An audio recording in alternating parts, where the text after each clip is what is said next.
Listo, entonces ya vimos todo lo que tenía que ver con lógica proposicional. Vamos ahora entonces para lógica de predicados. Y la idea es que el esquema va a ser más o menos el mismo. Vamos a ver primero lo que es el lenguaje, definir pues formalmente lo que es el lenguaje y la lógica de predicados. Luego vamos a definir la lógica de predicados desde un punto de vista semántico, luego desde el punto de vista sintáctico y después mencionaremos los teoremas de validez y completitud. Aquí en realidad no vamos a demostrar esos teoremas porque son un poco más complicados pues ya para esta lógica de predicados. Ya los que quieran estudiar esos teoremas pues les daré referencia, ¿cierto?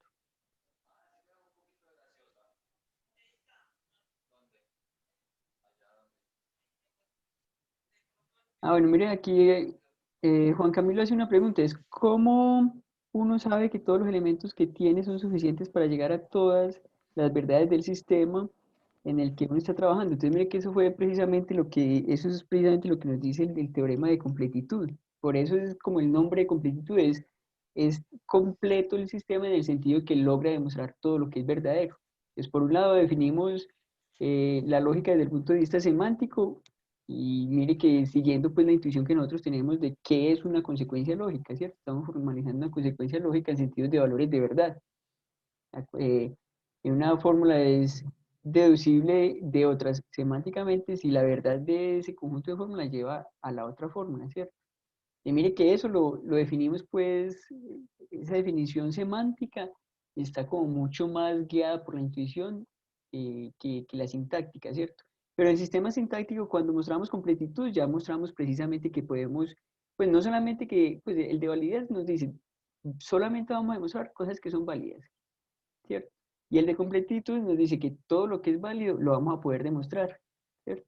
Entonces, con esos dos teoremas de validez y completitud, tenemos que en el sistema axiomático vamos a poder demostrar exactamente todo lo que es válido. Ahí, esos dos teoremas son los que nos aseguran eso.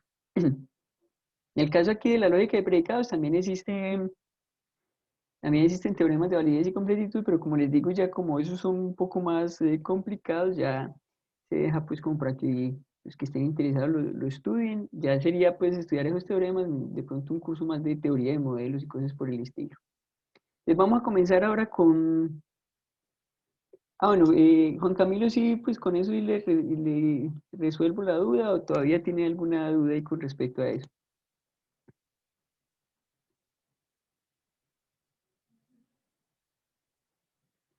Listo, ok. Bueno, entonces vamos ahora a lógica de predicados, es decir, vamos a incluir ya cuantificadores y vamos a tener en cuenta, pues vamos a llamar lógica de predicados de primer orden. Vamos a ver, pues, por qué le damos el nombre de primer orden, ¿cierto? Más adelante. Entonces, la idea es que con el lenguaje que nosotros tenemos de la lógica proposicional, todavía es muy limitado, ¿cierto? Algunos razonamientos que tienen que ver con afirmaciones existenciales y afirmaciones universales todavía no se pueden representar de manera adecuada con ese lenguaje. Por ejemplo, si nosotros tomamos estas afirmaciones que hay aquí, como Aristóteles es humano y todo humano es racional, entonces Aristóteles es racional. Y mire que ahí uno, digamos de manera inmediata, a partir de esas dos hipótesis que tenemos acá, lo voy a poner acá en el tablero, ¿cierto? Mire, cualquier persona pues que ya tenga cierto conocimiento de cómo, cómo funciona el lenguaje y cuáles son las reglas, digamos, básicas de deducción en los argumentos, pues va a aceptar que de estas dos hipótesis, ¿cierto? Aristóteles es humano y todo humano es racional, se sigue necesariamente que Aristóteles es racional, ¿cierto? Si estas dos cosas son verdaderas, eso tiene que ser verdadero. Ahora, si uno va a intentar simbolizar estas cosas en el lenguaje proposicional, ¿qué podríamos hacer? Habría que definir una letra proposicional para cada una de estas afirmaciones. Entonces, digamos una letra, pongámosle P, para indicar que Aristóteles es humano, ¿cierto?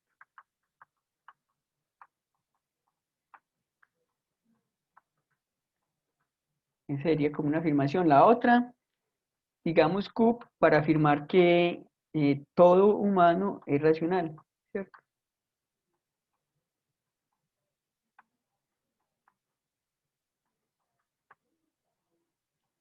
Y finalmente tendríamos otra letra R para expresar que Aristóteles es racional.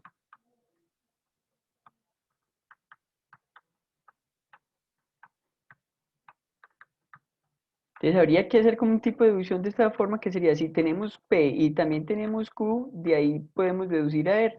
Ahora mira aquí como estamos usando variables proposicionales, pues eso no va a ser válido. Podemos tener que P y Q sean verdaderos y que R sea falso. No habría pues ningún problema en eso. Pero entonces mire que aquí dentro de estas afirmaciones que las estamos expresando como afirmaciones atómicas porque no tenemos conectivos de los que hemos visto, ¿cierto? No hay ni negaciones, ni conjunciones, ni afirmaciones pues implicativas, ¿cierto? O sea, los conectivos que hemos visto hasta el momento no están dentro de esto, pero mire que acá estamos trabajando con una afirmación universal del tipo, estamos afirmando que todos los objetos de un cierto universo de discurso, en este caso el conjunto de los humanos, satisface una determinada propiedad, ¿cierto? Entonces en el lenguaje que nosotros vamos a desarrollar ya vamos a poder expresar como la estructura de esta afirmación de una manera más adecuada, ¿cierto? A partir de un conectivo, introducir un nuevo conectivo para expresar este tipo de afirmaciones universales. Además, mire que aquí, en estas dos proposiciones, digamos P y R, aquí tenemos Aristóteles satisface una determinada propiedad, y aquí también tenemos Aristóteles satisface otra determinada propiedad, ¿cierto? Entonces, mire que estamos como hablando del mismo objeto y dándole pues propiedades diferentes. Entonces, el lenguaje que vamos a desarrollar también nos va a permitir como eh, eh, permitir pues que las propiedades dependan de objetos, ¿cierto? Entonces, vamos a incluir también el uso de variables de tal manera que uno pueda sustituir variables por objetos particulares y ya tendría pues proposiciones, a lo que llamábamos en fundamento las funciones proposicionales o proposiciones abiertas. Listo, entonces, teniendo en cuenta eso, entonces vamos a desarrollar el lenguaje pues de manera formal, ¿cierto? Vamos a llamar ese lenguaje LC. Entonces, aquí hay una diferencia con respecto a lo que trabajamos con la lógica proposicional y es que en realidad no existe, digamos, un único lenguaje de la lógica de primer orden. O sea, hay unos elementos comunes que en cualquier teoría de primer orden siempre vamos a tener, que van a ser los conectivos lógicos, las variables y bueno, y los cuantificadores y paréntesis que abren y paréntesis que cierran, ¿cierto? Pero vamos a ver que en cada teoría que nosotros vamos a formalizar, nosotros vamos a tener que escoger un lenguaje, ¿cierto? Si vamos a formalizar, por ejemplo, la teoría de los números naturales, vamos a tener que escoger un lenguaje que nos permita representar ciertas operaciones y ciertas relaciones en ese universo de discurso que queremos o en esa área de la matemática que queremos formalizar, ¿cierto? Ahora vamos a ver el ejemplo de eso. Vamos a ver que, por ejemplo, para formalizar la aritmética, uno normalmente lo hace con un símbolo de sucesor, ¿cierto? Que representa la operación de sucesor, uno de suma y uno de producto, ¿cierto? En algunos casos también usa pues una relación que sería la relación de menor o igual que. Esos serían como los elementos del lenguaje que tenemos en la lenguaje pues de la aritmética de Peano. Pero si uno ya va a formalizar, por ejemplo, ya la teoría de conjuntos, vamos a ver que en la teoría de conjuntos necesitamos solamente de un elementico, pues que un símbolo de relación que sería la relación de pertenencia. A partir de ese podemos ir definiendo todos los otros. Entonces, el asunto aquí es que para cada área de la matemática que usted quiera construir, va a tener que tener un lenguaje, unos símbolos que le van a representar operaciones y relaciones, ¿cierto? Y que esas operaciones y relaciones dependen del área de la matemática que usted va a formalizar. Si vamos a formalizar, por decir algo, teoría de grupos, entonces vamos a tener una operación y una relación. Vamos a formalizar la teoría de anillos, o si vamos a formalizar la geometría, necesitamos pues otros elementos, ¿cierto? Vámonos acá. eh, Entonces, ¿cuáles son los elementos que vamos a tener en última en un lenguaje de primer orden? Entonces, comenzamos aquí por, vamos a mencionar incluso primero como los elementos comunes que, primero, variables individuales. Entonces, variables individuales simplemente son letras, en algunos casos pues vamos a colocarlas también con subíndices, que simplemente están representando objetos arbitrarios en un universo de discurso, ¿cierto? Objetos arbitrarios quiere decir que funcionan como variables, ¿cierto? Pueden tomar cualquier valor dentro del universo de discurso o del conjunto pues, de objetos donde nosotros estemos interpretando las fórmulas. Listo, entonces lo que vamos a usar aquí serían pues esas letras minúsculas y en algunos casos con subíndices para representar variables individuales. Mire que ya no tenemos variables proposicionales, sino que aquí las variables es para objetos, ¿cierto? No para proposiciones atómicas, sino para objetos. También se tiene lo que serían las constantes. Constantes entonces serían otras letras, en algunos casos también usaremos pues subíndices, pero esas letras ya están representados como objetos particulares, un objeto específico. Vamos a ver en los ejemplos más adelante, en la aritmética, por ejemplo, tenemos la constante cero. Que la idea es que esa constante cero representa el número cero, ¿cierto? Que ya es un elemento específico particular dentro de esa teoría que estamos formalizando. Bueno, símbolos de función, los que le mencionaba pues ahora, son símbolos que representan operaciones sobre objetos que generan nuevos objetos, ¿cierto? Profe, una pregunta. Sí, Es que aquí arriba usted dijo que, por ejemplo, estas variables representaban objetos, ¿cierto? No sí. proposiciones. Entonces, una fórmula de esas variables, ¿qué representaría? O no hay, en este caso no hay fórmulas. No, vamos a ver que acá en la lógica de primer orden, lo primero que vamos a tener que definir de manera inductiva es lo que nosotros vamos a llamar los términos. Los términos son expresiones que van a representar objetos, ¿cierto? Y después de construir lo que son los términos, hacemos ya la definición de lo que serían las fórmulas, que esas ya sí son las que representan afirmaciones. Aquí como esos dos niveles, que es diferente pues a lo que teníamos en la lógica proposicional, que simplemente teníamos variables proposicionales y a partir de variables proposicionales, a partir de esos conectivos pues lógicos, generábamos todas las fórmulas. Aquí no, aquí ya vamos a tener que primero, a partir de variables y constantes y símbolos de función, generar todas las expresiones que representan objetos dentro de un universo de discurso. Ya después a partir, digamos, de lo que sería ya el elemento que sigue, que son los símbolos de predicado, ¿cierto? Y esos símbolos de predicado ya son los que van a hacer afirmaciones sobre objetos. Y ahí ya aplicarle símbolos de predicados a objetos nos van a dar afirmaciones, ¿cierto? Esas van a ser como las fórmulas atómicas en el lenguaje proposicional. Y ya a partir de esas fórmulas atómicas, ya sí con los conectivos pues, que teníamos anteriormente y además también con los cuantificadores podemos generar nuevas fórmulas. Entonces aquí hay dos niveles pues en la construcción de las fórmulas. Ahí vamos a verlo más poco a poco y nos vamos dando cuenta bien cada una de esas definiciones. Pero aquí el lenguaje pues ya de por sí es más complicado, ¿cierto? Dice, entonces primero, conectivos lógicos que vamos a usar, los que teníamos en la lógica proposicional, ¿cierto? Negación, disyunción, conjunción, implicación bicondicional. Vamos a incluir un nuevo conectivo lógico que es el cuantificador universal o el para todo, ¿cierto? Esa A que escribimos pues como al revés. Y el cuantificador existencial, que es el existe, y lo representamos por esa E pues al revés. Símbolos auxiliares pues como para evitar ambigüedad en las fórmulas, paréntesis que abre y paréntesis que cierra.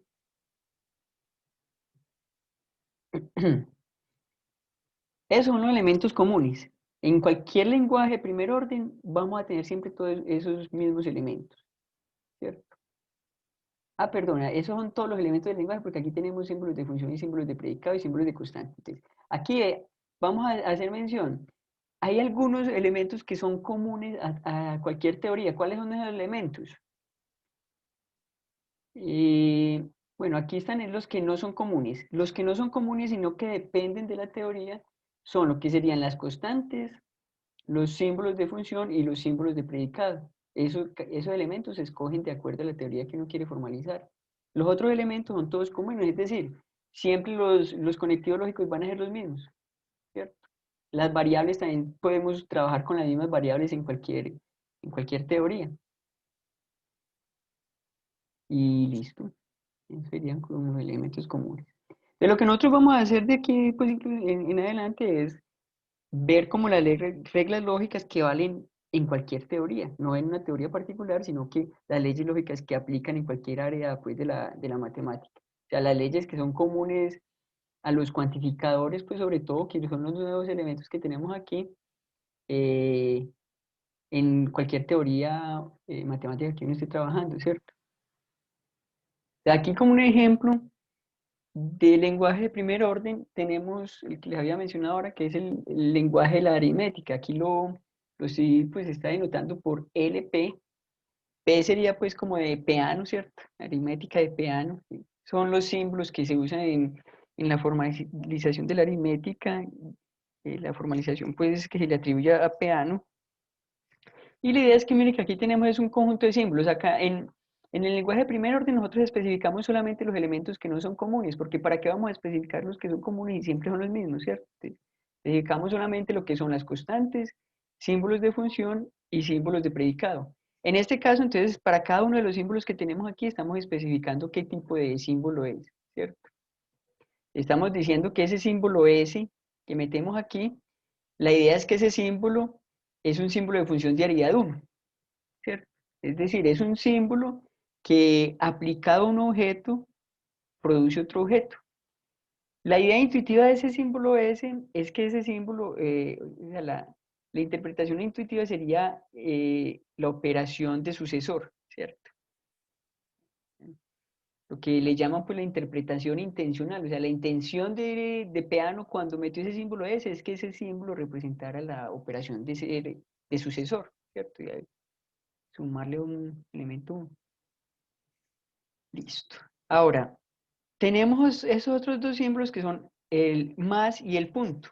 Ellos simplemente son símbolos de función de aridad 2, es decir, son símbolos que representan funciones del universo discurso, o sea, aplicado a una dos uplas, ¿cierto? O un par ordenado pues, de elementos o el producto cartesiano de ese universo de discurso donde nosotros estemos interpretando las fórmulas, nos va a producir otro elemento. O sea, es como nosotros conocemos la suma. La suma, uno le aplica la suma a dos números naturales y eso le da un número y le da otro número natural, ¿cierto? Por eso es que decimos que es de aridad 2 porque se aplica a dos números naturales y siempre pues va a producir otro número natural.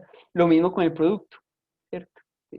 Es una operación que se le aplica a dos elementos y da otro elemento, pues, número natural, pues, en este caso. La Profe, interpretación, pues, entonces existen, por ejemplo, símbolos de funciones de aridad 3 y aridad 4 y así. sí, no existe como ninguna restricción con respecto a la aridad pues, de los símbolos de función que uno maneje en cada teoría. Eh, por ejemplo,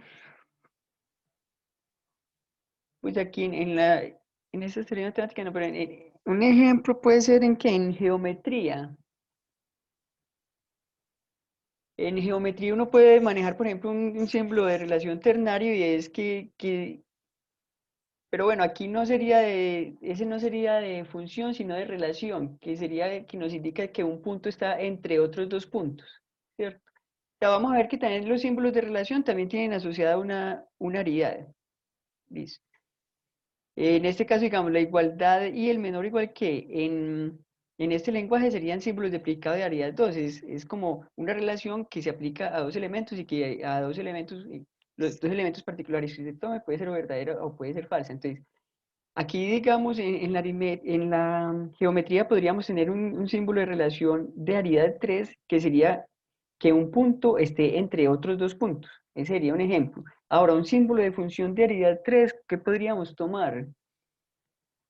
Mm, en este momento no me viene pues ninguno como a la cabeza, así que sea pues como un ejemplo conocido. Pero el asunto es que uno cuando va a formalizar cualquier teoría, uno puede escoger cualquier conjunto de símbolos de función y de símbolos de predicado y con cualquier aridad, ¿cierto?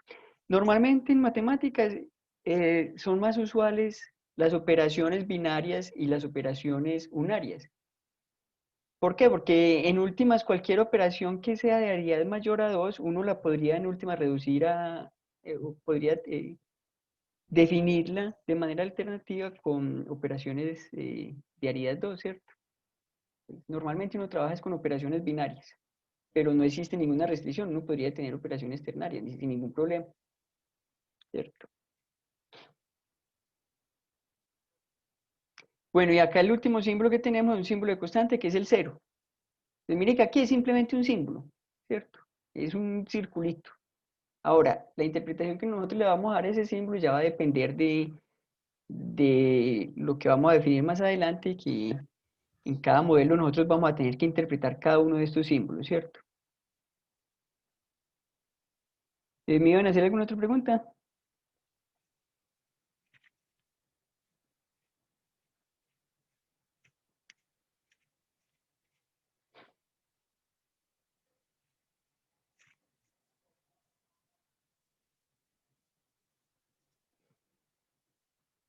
No me iban a hacer ninguna otra pregunta. Bueno, listo. Entonces, ese sería el lenguaje pues, de la aritmética de Peano.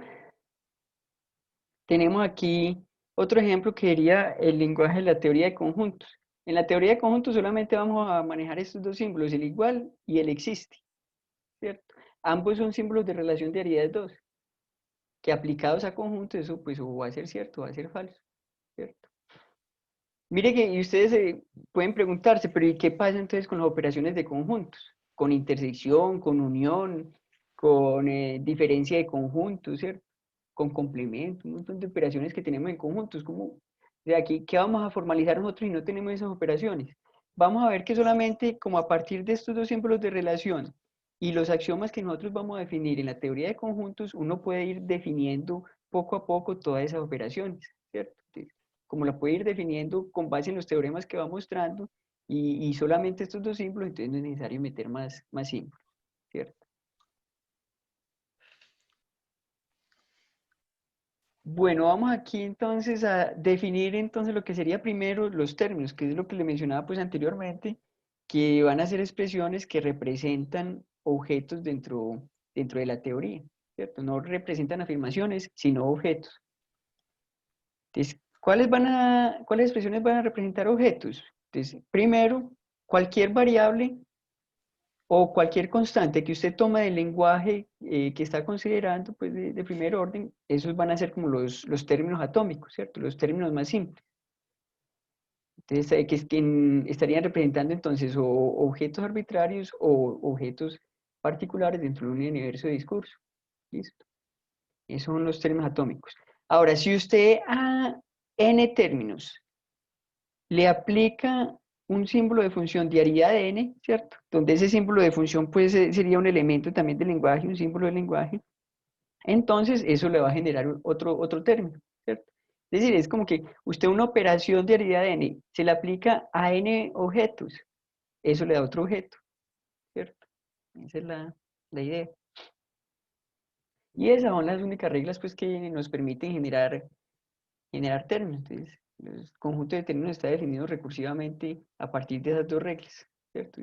Como todas las expresiones que uno pueda construir recursivamente por aplicación un número finito de veces de estas dos reglas que tenemos aquí. Listo. Es bueno, observación que ya la hice, que los términos son expresiones pues, que representan objetos y no afirmaciones. Veamos acá algunos ejemplos.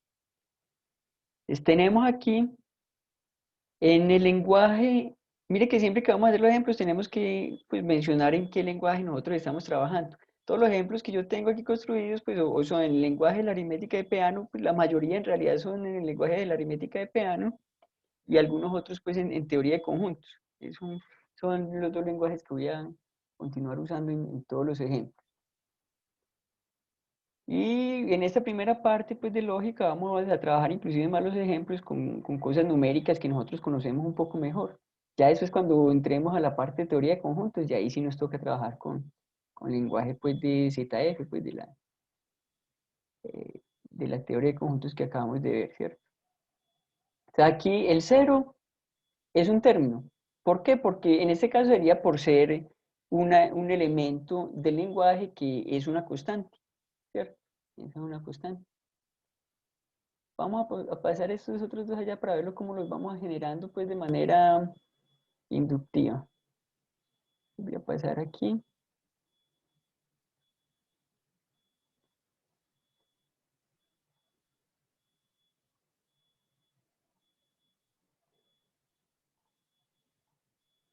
Yo veo que una cosa...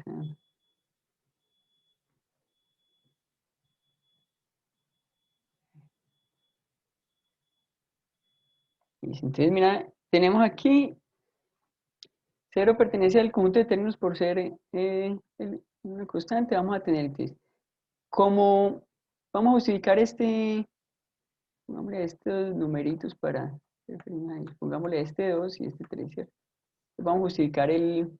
Entonces, como nosotros tenemos que 0 pertenece a los términos de ese lenguaje, la aritmética de Peano, ¿cierto? Por lo que justificamos pues aquí, si no ustedes lo escriben, ¿cierto? Y además nosotros tenemos que S pertenece a LP y es un símbolo de función de aridad 1.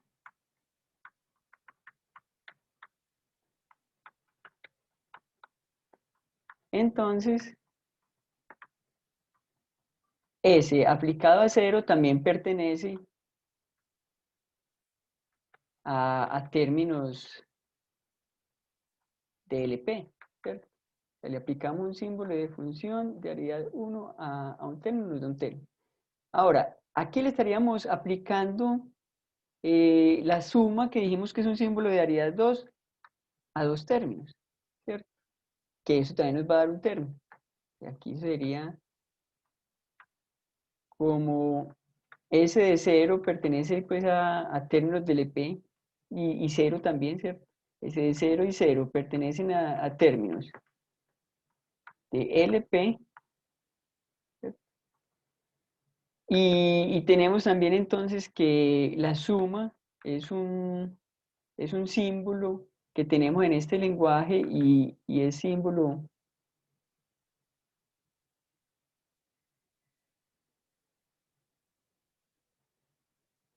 que le va a quedar mucho ahí.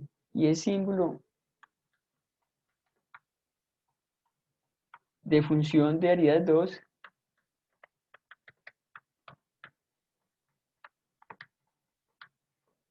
Entonces,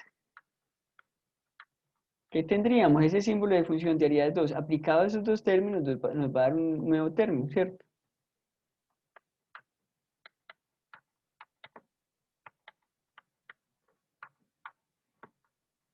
Con eso tendríamos justificado que hasta acá es un término. Y bueno, aquí faltaría entonces, como eso es un término y de nuevo, pues ese es un símbolo de predicado de aridad 1, entonces tendríamos que toda esa expresión va a ser un término, ¿cierto? Como, como esto de acá, ¿cierto? La suma de S0 con 0 pertenece a términos del EP. Y S pertenece a LP, es un símbolo de función de aridad 1.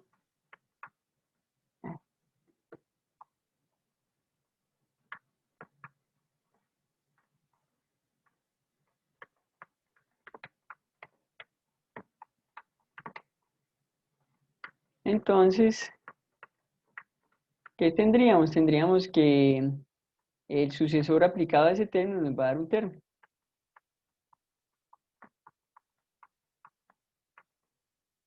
¿Cierto? Eso va a pertenecer a términos del EP. Listo, ¿cierto? Ya con eso justificaríamos que esta expresión que tenemos aquí es un término de ese lenguaje, ¿cierto? Se puede construir a partir de ese lenguaje. Ahora, mire que la forma como se está escribiendo ahí queda medio extraño, ¿cierto? Que sería como la suma, pues el sucesor de la suma de ese 0 con 0, ¿cierto? Uno normalmente cuando son símbolos de función de aridad 2, lo que hace no es colocarla aquí como antes de los términos a los cuales está aplicando, sino que lo coloca de manera infija, ¿cierto? Lo coloca entre los términos. Uno normalmente esto lo escribe más, lo ve pues como más fácilmente de esa manera. Sería como el sucesor de S0 más, más 0, ¿cierto? Normalmente en lugar de colocar esta suma aquí, antes de los dos términos a los cuales aplica, coloca ese conectivo binario en el medio de los dos términos a los cuales está siendo aplicado, ¿cierto? Entonces, aunque formalmente lo definimos así, como en esa notación prefija, ¿cierto? Prefija pues quiere decir que colocamos el símbolo de función antes de los términos a los cuales se le está aplicando. Es que por convenciones notacionales, cuando sean símbolos de función de aridad 2, los vamos a escribir de manera infija, para leerlos como de manera más natural, ¿cierto? Profe, pero mira que, digamos, ahí pareciera que si eso se siguiera extendiendo, como que fuera a tender a dar aridad 3, ¿cierto? Fue como mi parecer, pues. No, pero No creo. ahí haría 3 nunca va a haber, porque nosotros, pues no, solamente tenemos símbolos de predicado de aridad 1 y de aridad 2, de función, perdón, de aridad 1 y de aridad 2, no tenemos de aridad 3. Aquí lo que pasa es que es como composición de funciones, ¿cierto? Usted primero aplica el sucesor, después le aplica la suma al sucesor de 0, pues le aplica el sucesor a 0, después le aplica la suma al sucesor de 0 con 0, después le aplica el sucesor a eso que le dio, ¿cierto? Pero ahí es más, es como composición de funciones, no es que estemos construyendo, pues digamos, una operación con área de 3. De pronto uno podría, digamos, definir una operación con área de 3. Pongamos acá un símbolo extraño con área de 3, digamos, esto aplicado a T1, T2 y T3, digamos que podríamos definirlo como siendo que sea eh, T1 más T2 y eso multiplicado por T3, ¿cierto? Uno podría, digamos, definir este nuevo símbolo, que sería como un símbolo de función de aridad 3 en términos de los símbolos de función de aridad 2 que tenemos, ¿cierto? Un ejemplo así,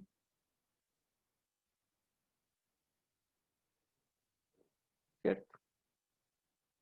Pues, pero eso sería diferente a tener un símbolo de aridad 3 dentro del lenguaje, ¿cierto? Que dentro del lenguaje ya sería un símbolo primitivo, aquí ya sería un símbolo definido a partir de los otros símbolos. Bueno, entonces mire que aquí simplemente lo que estamos haciendo es componer funciones. No estamos, digamos, incluyendo nuevos elementos pues, en la aridad de las funciones, sino estamos simplemente componiendo funciones. Y que hay como más claro. Sí, profe, dale. Listo, ok. Entonces volvamos acá. Bueno, acá este también, entonces mire que para uno justificar que esto es un término, entonces primero justifiquemos los términos atómicos aquí. Este cero es término por ser una constante del lenguaje. Lo mismo este cero, ¿cierto? Como este cero es un término, sucesor de cero es término. Como ese, pues sucesor o mejor S de cero, ¿cierto? S de cero es término. Ahora, como ese S de cero es término, S de cero es término. Ahora, como estos dos son términos y este es un símbolo de función, pues la cruz es un símbolo de función de aridad 2, lo aplicamos a dos términos, todo esto nos va a dar un término, ¿cierto? Y ahora tenemos entonces este término y acá también esto es un término que sería constante, que es término. Y después símbolo de función de aridad 1 aplicado a un término, nos da término. Ahora entonces nosotros le estamos aplicando este punto a dos términos. Y ese punto en el lenguaje estamos diciendo que es un símbolo de función de aridad 2. Lo estamos aplicando a dos términos, entonces nos da un nuevo término, ¿cierto? Bueno, vámonos acá. Aquí pues las convenciones de notación que les mencioné, cuando sean símbolos de función de aridad 2, en lugar de colocarlo antes de los términos a los que aplica, vamos a ponerlo en el medio pues de los términos a los que aplica, ¿cierto? Como el caso acá de la suma. Ahora, en el lenguaje que nosotros definimos para la teoría de conjuntos es el lenguaje ZF, pues LZF, como estoy denotándolo yo aquí, ¿cierto? O sea, el lenguaje de la teoría de conjuntos de Zermelo-Franklin, ¿cierto? Es como la intención de ZF. Son simplemente las variables, porque recuerde que en ese lenguaje solamente tenemos dos símbolos de predicado, ¿cierto? Que serían la igualdad y la pertenencia.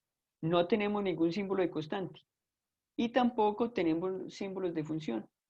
Entonces, las únicas términos que podemos construir serían variables, porque no podemos aplicarle, pues no tenemos ni constantes, ni tampoco le podemos aplicar operaciones a conjuntos, pues por el momento. Entonces, solamente tenemos eso, ¿cierto?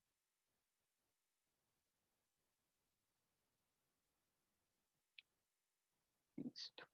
Entonces, mire que intuitivamente cada término en la teoría pues, que estemos trabajando está representando un objeto dependiendo de lo que nosotros queremos formalizar. En la teoría, pues, en ese lenguaje, la aritmética de Peano, intuitivamente lo que están representando los términos son números naturales, ¿cierto? En el lenguaje de la teoría de conjuntos, esas variables en últimas que están representando conjuntos, ¿cierto? Eso sería pues la interpretación, pues digamos, intencional que tendríamos de esos términos. Bueno, vamos a ver acá, entonces, ya tenemos definido lo que serían los términos, es decir, las expresiones que representan objetos dentro dentro de la teoría que nosotros estemos trabajando. Y ahora vamos entonces, a partir de esa definición de términos, definir lo que serían las fórmulas, que ya son las que van a poder ser verdaderas o falsas, ¿cierto? Y sobre las cuales nosotros vamos a hacer deducción. Profe, disculpa, hay una definición 13, ese término que ha traído desde ahora, no vi la definición de él ahora rato, no sé. Dado un lenguaje de primer orden, o sea, lenguaje de primer orden, ¿cómo así? Disculpa ahí la pregunta. Lenguaje de primer orden es lo que habíamos visto aquí. Este de acá. O sea, un lenguaje, aquí pues no, lo que pasa es que no lo tengo aquí encerrado dentro de un ambiente pues de definición y esas cosas, pero aquí está, o sea, el lenguaje de primer orden está constituido por todos estos elementos, que eran pues todas las constantes, eh, variables, constantes, símbolos de función, símbolos de predicado, conectivos lógicos. Pero recuerde que después vimos que hay unos elementos que son siempre comunes, entonces siempre que vamos a definir un lenguaje de primer orden, es simplemente un conjunto de símbolos, ¿cierto?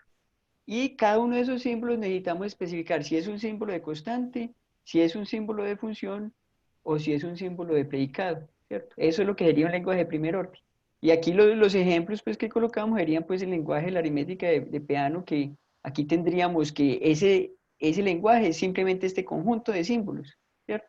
Y aquí estamos indicando cada uno de los símbolos, qué tipo de símbolo es, ¿cierto? Ya, ya. Y aquí lo mismo Profe, hay una con... pregunta acá en el chat. Dice, ¿qué define una lógica de primer orden y qué es la diferencia de lógicas de orden superior? Ah, bueno, vamos a ver aquí que en la definición en la definición de fórmulas que vamos a dar, vamos a ver que en la parte de cuantificadores, aquí nosotros solamente vamos a permitir cuantificar sobre variables, o sea, sobre objetos. En las lógicas de orden superior ya se puede cuantificar no solamente sobre objetos, sino sobre predicados o sobre conjuntos de objetos, ¿cierto? Esa es la diferencia. Pues esa sería de segundo orden, o sea, como que en primer orden uno está cuantificando sobre variables que en última representan objetos, ¿cierto? En segundo orden puede representar sobre conjuntos de objetos. En tercer orden, sobre conjuntos de objetos. Y así sucesivamente, pues en una lógica de orden superior uno puede cuantificar sobre conjuntos de conjuntos de conjuntos de objetos, ¿cierto? Sobre cualquier colección de objetos que uno quiera. Esa es la diferencia. Aunque vamos a ver, por ejemplo, en teoría de conjuntos eso no hace mucha diferencia, porque como los objetos en sí son conjuntos, entonces ahí no hay mucho problema, ¿cierto?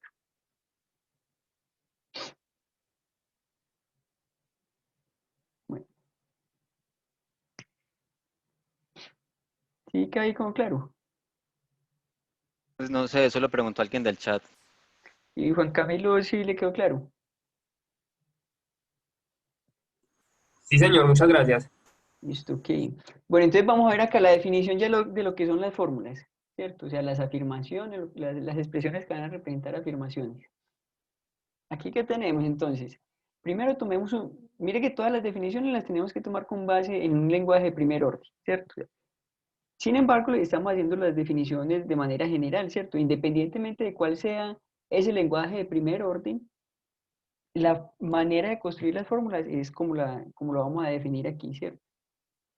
Entonces, tomemos aquí, bueno, y lo vamos a notar por form de ese lenguaje, ¿cierto? Se define recursivamente así, entonces, si usted toma un símbolo de predicado de aridad de n en ese lenguaje, ¿cierto? Que en este caso estaríamos pensando, pues, o tomando a p como un símbolo de predicado de aridad de n. Si usted ese símbolo de predicado se lo aplica a n términos, eso le da una fórmula, ¿cierto? Y mire que ese símbolo de aridad de n, el símbolo de predicado de aridad de n es como si estuviera estableciendo una relación entre esos términos. Y esa relación no puede ser verdadera o puede ser falsa. Hay ejemplos pues como más simples, sería piensen en que ese P sea un símbolo de relación de aridad 2 que sea el menor o igual que, ¿cierto? Si usted lo aplica a dos números, eso puede ser o verdadero o puede ser falso. ¿Listo? Pero entonces, en últimas, mire que aquí tampoco hay ninguna restricción con respecto a la aridad. Uno podría tener entonces predicados de aridad 1, aridad 2, aridad 3, de cualquier aridad, ¿cierto? Aunque de nuevo, pues los más comunes son aridad 1 y aridad 2. Esa sería entonces las fórmulas atómicas, las afirmaciones más simples que nosotros podemos tener.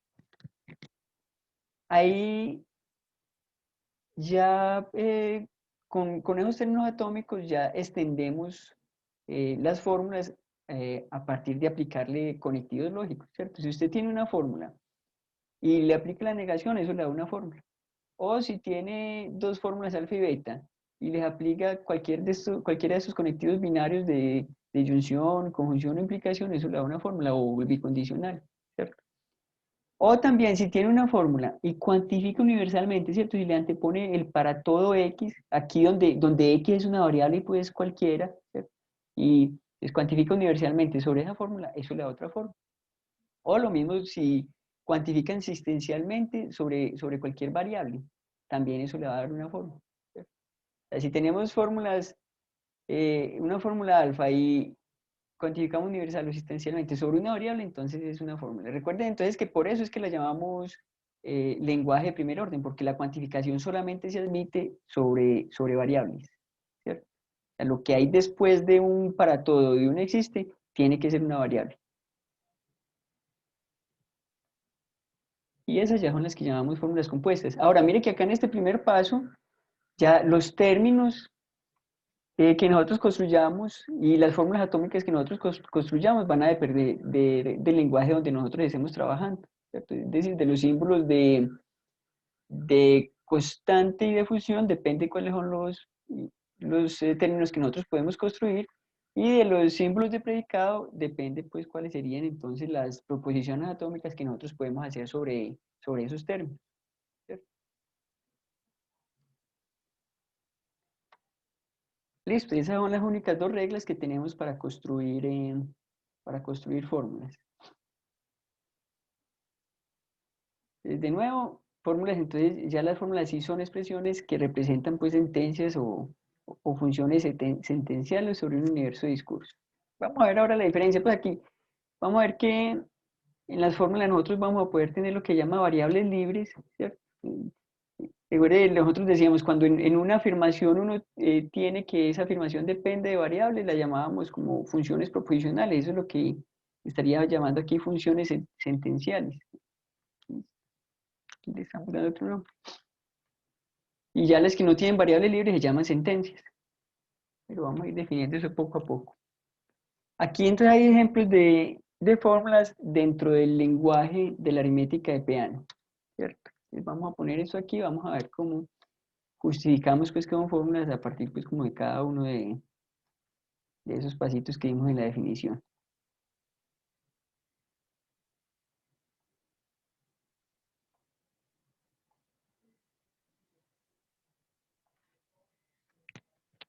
En este caso, en este primer ejemplo que tenemos, lo primero es que es tanto esto como esto, ¿cierto?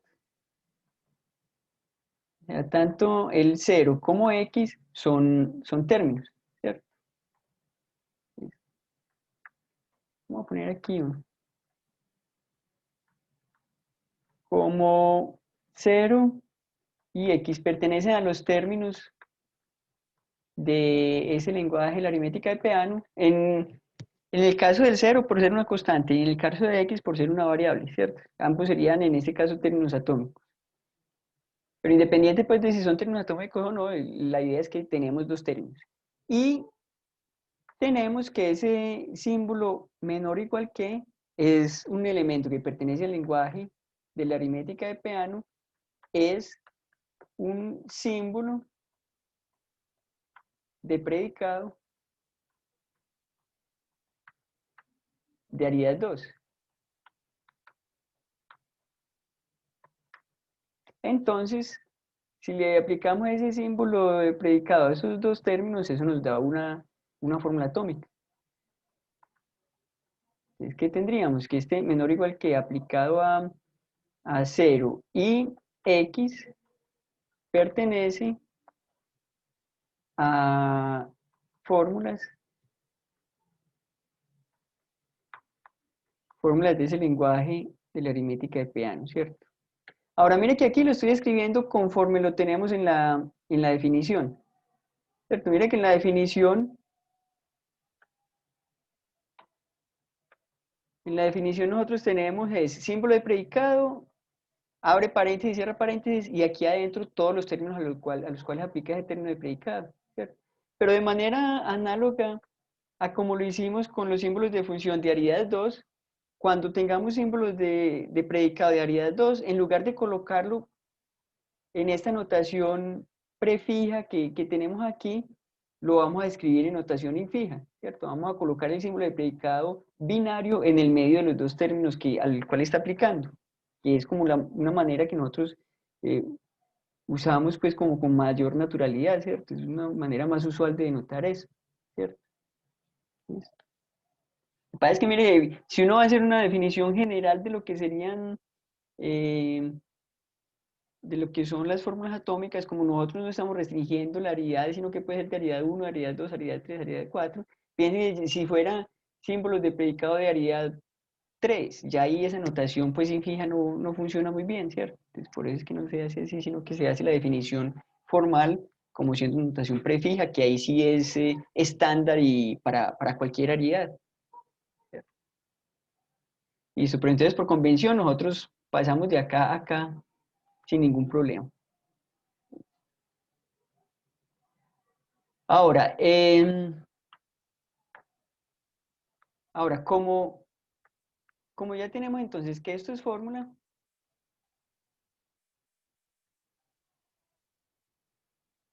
o mejor dicho, coloquemos acá de una vez como para ponerlo aquí.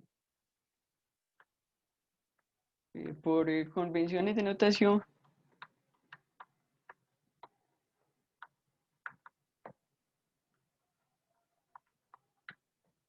tendríamos entonces que esto es lo mismo pues que esto. Esto pues como expresiones, ¿cierto? Las dos expresiones van a ser las mismas. Listo. La otra que nos pertenece ahora. Como tenemos aquí entonces que esto es una fórmula de LP, ya por la segunda condición en la construcción inductiva de fórmulas tendríamos entonces que le podemos aplicar un cuantificador universal a esa fórmula y nos da una fórmula, ¿cierto? Para todo x, 0 menor o igual que x también va a pertenecer a fórmulas de LP, porque estaríamos entonces cuantificando universalmente sobre una variable, en este caso pues la variable de x, sobre una fórmula. Listo. La justificación de esta es Es también análoga. Aquí tiene, pues en este caso ambos serían términos y bueno, la misma cosa. Ahora, mire que aquí, por ejemplo, en ese segundo ejemplo, tenemos que aquí tenemos una variable y sobre la cual no hay ningún cuantificador, entonces es una variable libre. Ahora vamos a ver más adelante pues la diferencia entre variables libres y variables ligadas y nos va a tocar lidiar pues bastante con eso más adelante. Bueno, aquí ya los otros ustedes pueden ir justificando pues cada uno de esos porque es fórmula. Miremos pues sin necesidad de escribir todos los detalles, pero vamos a mirar como cada uno de esos. Entonces, miremos este último. Aquí tenemos 0 es un término. Sucesor de 0 es término, por ser aplicación de un símbolo de función a un término, ¿cierto? Y aquí tenemos otro término, que es el 0, por ser constante. Entonces tendríamos de ahí que 0 igual a sucesor de 0 sería una función, perdón, sería una fórmula en ese lenguaje pues de la aritmética de Peano, porque le estaríamos aplicando un símbolo de predicado de aridad 2 a dos términos, ¿cierto? Con eso, entonces tendríamos que la negación de esto va a ser término. Ahora, por notación y pues por convenciones de notación, uno muchas veces en lugar de colocar negación de la igualdad, lo que hace es tache ese símbolo de igualdad, ¿cierto? Y eso también es como una convención de notación que se va a utilizar en todos los símbolos de predicado binarios. Por ejemplo, cuando encontremos X no es menor o igual que Y, eso es como una forma abreviada de escribir no X menor o igual que Y, ¿cierto? Sí. Tachamos, en lugar de escribir la negación aquí afuera, tachamos el símbolo de predicado de aridad 2, ¿cierto? ¿Listo? Entonces con eso tendríamos que esto de acá es una fórmula. Como esto es una fórmula, se puede cuantificar sobre cualquier variable en esa fórmula. En este caso estaríamos cuantificando sobre Z1. Mire que aquí al cuantificar no se está exigiendo que la variable sobre la cual se esté cuantificando esté ahí dentro de esa fórmula. Puede estar o puede no estar, en este caso no está. Podemos cuantificar sobre cualquier variable. Aquí entonces lo mismo, tendríamos un símbolo de constante, que es un término, un símbolo de, pues una variable que es un término. Tenemos aquí entonces un símbolo de predicado de aridad 2 aplicado a dos términos, por lo tanto esto de acá adentro, el y menor o igual que 0 sería una fórmula, en ese caso atómica. Al aplicarle un cuantificador existencial sobre una variable x, en este caso, ¿cierto? A esa fórmula nos da una fórmula. Aquí en este caso también, mire, estamos cuantificando sobre x y x no aparece aquí, la variable que aparece aquí es y, pero no importa, podemos cuantificar sobre lo que queramos.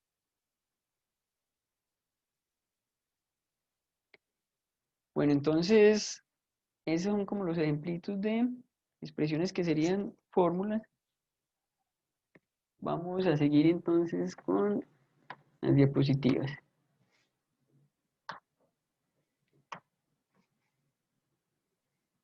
Bueno, aquí también entonces lo que le mencionaba con respecto a la notación. Entonces, símbolos de predicado de aridad 2 los escribimos en notación infija, de manera análoga como lo hicimos pues con símbolos de función de aridad 2. Negación de símbolos de predicado de aridad 2 lo podemos hacer simplemente tachando el símbolo. Y también pues se permite pues como la eliminación pues de algunos paréntesis desde que no se genere ambigüedad. Ahí ya esa afirmación está un poco ambigua, pero bueno. La afirmación es un poco ambigua, pero prácticamente ¿qué eliminación de paréntesis vamos a permitir? Que si usted tiene negación de una fórmula, no necesita ponerle aquí paréntesis, ¿cierto? Porque siempre se va a entender que la negación aplica a la fórmula inmediatamente siguiente. Si tenemos, por ejemplo, negación de alfa implica beta, se entiende que tiene como precedencia la negación, es decir, que primero tenemos que pensar la negación a la fórmula que le sigue y después el conectivo de implicación. Entonces aquí estaríamos representando, con esto en realidad estaríamos representando que la negación de alfa implica beta, ¿cierto? Ya si uno quiere es escribir negación de la implicación, ya sí tendría que meter eso entre paréntesis, ¿cierto? Ahí ya sí no se puede eliminar los paréntesis, sino que ya lo tiene que hacer de esta manera. Pero entonces esta es la misma cosa pues que negación de alfa, eso implica beta. Entonces vamos a darle mayor presencia a la negación. Y por otro lado, digamos, en fórmulas, pues no hay necesidad de cerrarlas entre paréntesis, pues los paréntesis externos, como la misma abreviación pues que teníamos en el caso de la lógica proposicional. Entonces, esos paréntesis externos no son necesarios. Si tenemos cuantificadores, por ejemplo, de conjunción todos seguidos o de disyunción todos seguidos, podemos evitarnos los paréntesis, porque ya sabemos pues que esos conectivos satisfacen conmutatividad y asociatividad. Bueno, particularmente pues asociatividad en ese caso. Esas son básicamente como las reglas que nosotros pues vamos a manejar para eliminar paréntesis en la escritura de fórmulas. ¿Cierto? En las implicaciones, recuerden que, o sea, alfa implica beta, implica delta. Si nosotros vamos a escribir eso, no quitemos los paréntesis ahí. En las implicaciones no nos evitemos los paréntesis, solamente los externos. Ahí fue. ¿Cierto? No vamos a dar ninguna precedencia ahí en las implicaciones. Listo. Vamos ahora entonces a dar algunos conceptos acá de los que le venía hablando, pues de fórmulas libres, alcance un cuantificador y varias cositas pues técnicas que vamos a tener que lidiar con ellas en la lógica de predicados, ¿cierto? Vamos a ver que en realidad lo más aburridor de trabajar en la lógica de predicados es tener que lidiar con esas, con la posibilidad de tener variables libres y variables ligadas. Y vamos a tener que tener mucho cuidado con eso. Entonces vamos a decir que el alcance de un cuantificador es simplemente la fórmula a la cual aplica el cuantificador. En este caso, por ejemplo, si tenemos una fórmula del tipo para todo x y aquí entre paréntesis alfa, entonces esta fórmula alfa que tenemos aquí adentro sería el alcance de este cuantificador. Y lo mismo acá en el existencial, ¿cierto? Existe un x y aquí entre paréntesis el alfa. Entonces, el alcance de este cuantificador es esta fórmula que hay aquí adentro. Toda la fórmula que hay ahí adentro. Veamos en ejemplos pues, que teníamos acá. Oh, aquí. Bueno, aquí, por ejemplo, el alcance de este cuantificador para todo, ¿qué sería? Sería toda esta fórmula que tenemos aquí, ¿cierto? Mire que siempre después de un para todo, siempre estamos usando aquí paréntesis que abre y paréntesis que cierra para delimitar la fórmula a la cual aplica el cuantificador. Esos paréntesis no los vamos a evitar, sino que siempre los tenemos que usar, ¿cierto? Aquí entonces, el alcance de este cuantificador sería este, el alcance de este cuantificador sería toda esta fórmula. ¿Listo? El alcance de este cuantificador, esta formulita.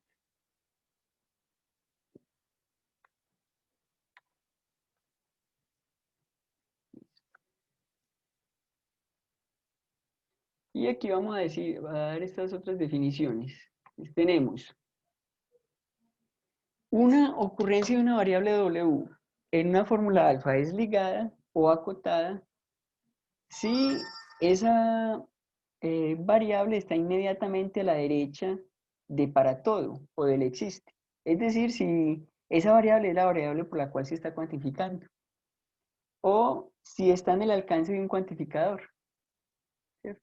Que esté cuantificando precisamente sobre esa variable. En caso contrario, vamos a decir que esa ocurrencia de esa variable es libre. Mire que aquí estamos primero hablando de ocurrencias de variables. Mire que en una fórmula una variable puede aparecer muchas veces. Entonces, para cada una de esas ocurrencias, para cada vez que aparece una variable en esa fórmula, en algunos casos puede ser que la variable sea libre y en otros puede ser que sea ligada, ¿cierto? Entonces ahí tenemos que analizar en cada parte donde aparece la variable si ahí está como libre o como ligada. Ahorita vamos a ver unos ejemplos pues más adelante. Creo que aquí. Y vamos a decir entonces que una fórmula es cerrada o es una sentencia en el caso en el que no hayan variables libres. Listo, entonces veamos acá los ejemplos, o el ejemplo. Entonces, mire, en este caso, mire, ¿qué tenemos? Entonces tenemos para todo x, x por y es igual a x. Es una fórmula, y aquí tenemos una fórmula donde no hay cuantificador. Esta sería una fórmula atómica, ¿cierto? Listo, entonces mire que el alcance de este cuantificador es solamente esta fórmula de acá, porque acá estamos cerrando los paréntesis, estamos diciendo que este cuantificador aplica solamente sobre esta fórmula, ¿cierto? Miren entonces que esta primera, en esta fórmula aparece varias veces X. Aparece aquí, aquí, aquí, aquí, ¿cierto? Cada una de esas es lo que estamos llamando pues una ocurrencia. Esta primera ocurrencia que tenemos aquí es una ocurrencia que es ligada por esa primera condición que vimos, que es una variable que está inmediatamente después de un cuantificador, es decir, es la variable por la cual estamos cuantificando, ¿cierto? Entonces, sería una ocurrencia ligada. Ahora, la segunda ocurrencia y la tercera, mire que serían ocurrencias dentro de esta fórmula que tenemos aquí, que es el alcance de este cuantificador. Y este cuantificador está cuantificando precisamente sobre X. Entonces, esta ocurrencia de X y esta ocurrencia de X, ambas son ligadas, ¿cierto? Pero ya pues por estar en el alcance de este cuantificador que cuantifica precisamente sobre esa variable. Mientras que, por ejemplo, aquí esa ocurrencia de Y, este Y está en el alcance de este cuantificador, pero ese cuantificador está cuantificando sobre X, no sobre Y. Entonces, este Y aparece libre, ¿cierto? Este Y es una ocurrencia libre de esa variable, ¿cierto? Ahora, mire que acá en esta otra parte de la fórmula, tanto X como Y aparecen libres, porque no están dentro del alcance de ningún cuantificador, ¿cierto? Y tampoco están pues después de un cuantificador, o sea, no son variables por las cuales estoy cuantificando acá, en esta parte, no están en el alcance de ningún cuantificador. Listo. Ahora, como aquí en esa fórmula tenemos ocurrencias de variables libres, entonces no es una sentencia, es decir, no es una fórmula cerrada. Desde que haya por lo menos una ocurrencia de una variable libre en una fórmula, entonces ya no es una sentencia, no es una fórmula cerrada. ¿Sí queda claro ahí con la definición de variables libres y variables ligadas? Sí, profe, una pregunta ahí. Sí. Pero a variables libres, ¿con qué se refiere? Pues que pueden ser constantes o pueden ser cualquier número. No, variables libres, o sea, las variables de por sí pueden tomar como valores arbitrarios dentro del conjunto o universo de discurso, o el conjunto pues, donde nosotros estemos interpretando las fórmulas. El asunto es que uno puede amarrar variables por medio de cuantificadores. Cuando uno amarra, digamos en este caso, la X por medio de ese cuantificador para todo, ya esas variables ya pierden como esa propiedad de que van a poder tomar cualquier valor, sino que aquí ya tiene un sentido completo esta frase, ya estamos diciendo que para todos los valores que tome ese X, eso es igual, esa igualdad se da, o sea, claro que esto acá está en el antecedente pues de esa implicación, pero mire, cuando nosotros ya le agregamos, pensemos que aquí no tuviéramos toda esta fórmula, sino lo voy a escribir mejor por acá, ¿cierto? Profe, qué pena, ¿me podría volver a indicar qué es lo que dice de fórmula no cerrada? ¿Qué es lo que quiere decir? Que es que dentro del cuantificador al menos una variable libre, eso es lo que quiere decir. No dentro del cuantificador, sino que en la fórmula hay al menos una variable que no está ligada. Ah, en la fórmula en general. Sí, Sí. o sea, Ah, ok. no que no está ligada, sino que hay alguna ocurrencia de una variable que está libre, ¿cierto? Listo, perfecto, gracias. Listo. Entonces, mire acá, si nosotros tenemos solamente esto, para todo x más y es igual a x, ¿cierto? Entonces, en este caso tenemos dos variables. Esta de acá, ya, todas estas están amarradas, ¿cierto? Todas están ligadas, pero esta está libre. Entonces, mire que en realidad esta fórmula es una fórmula que cuando la vamos a interpretar es lo que se llama pues una función proposicional o lo que la llamamos aquí una función sentencial. Entonces, para cada valor que nosotros tomemos de y, esto nos está diciendo alguna cosa, ¿cierto? Mientras que el x, no, el x ya tiene un sentido completo porque estamos diciendo para todos los valores de donde lo estemos interpretando, esta igualdad tiene que valer para que esa fórmula valga, ¿cierto? ¿Sí? Entonces, si nosotros tomamos aquí, por ejemplo, el y, vamos a interpretar eso como siendo una fórmula que está diciendo algo sobre los números enteros, ¿cierto? Si nosotros tomamos a y como siendo el 0, mire que esto de acá va a ser verdadero, ¿cierto? Ahí no tenemos que pensar, pues, en x, en darle valores a x, sino que aquí, en realidad, el para todo que nos está diciendo que esa igualdad tiene que ser verdadera para todos los valores de x, ¿cierto? ¿Listo? Entonces, en el caso en el que y sea igual a 1, esto va a ser verdadero. En el caso en el que y sea igual a, perdón, igual a 0, en el caso en el que y sea cualquier otro valor pues diferente de 0, esto de aquí va a ser falso, ¿cierto? Entonces mire que esta sentencia pues nos puede generar, esta función sentencial nos puede generar una fórmula que puede ser verdadera o una sentencia que puede ser verdadera o una sentencia que puede ser falsa. Y depende del valor que le demos a y, ¿cierto? Pero acá el x, no importa, o sea, si nosotros ya tuviéramos, por decir algo, x más y igual a x, esto aquí ya, el valor de verdad de esta igualdad va a depender tanto del valor que usted tome para x como el que tome para y, ¿cierto? ¿Sí es más o menos como clara y la Sí, profe, gracias. diferencia? Listo. Entonces mire que en últimas, cuando uno amarra una variable, ya sea con el cuantificador universal o con el existencial, ya como que le da un sentido completo a la variable. Ya el valor de verdad de esa fórmula no depende de una asignación que se le haga a esa variable, sino que ya depende de si es un existencial, es si existe algún valor para esa variable, ¿cierto? O si es un universal, es si para cualquier valor que usted le dé a esa variable, esa afirmación es verdadera. Listo. Entonces volvamos acá. Aquí en este caso que tenemos, ese sería un ejemplo de una fórmula que es cerrada, ¿cierto? Porque aunque tenemos 3 ocurrencias de esa variable x, todas las ocurrencias están ligadas. Esta por ser la variable por la cual se está cuantificando. Y estas dos porque están en el alcance de este cuantificador, ¿cierto? Entonces, es cerrada. Es decir, esa es una sentencia.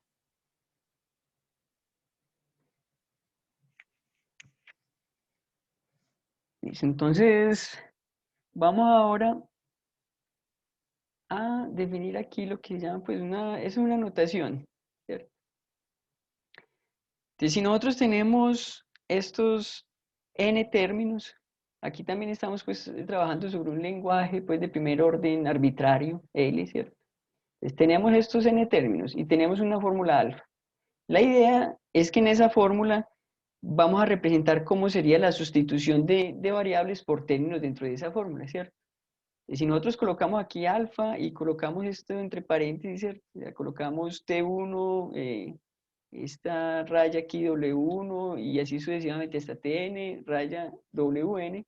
Lo que queremos simbolizar con esto es el resultado de sustituir cada ocurrencia libre de la variable W sub i por el término sub i, ¿cierto? Pero mire que aquí, bueno, y eso hacerlo también de manera simultánea, ¿cierto?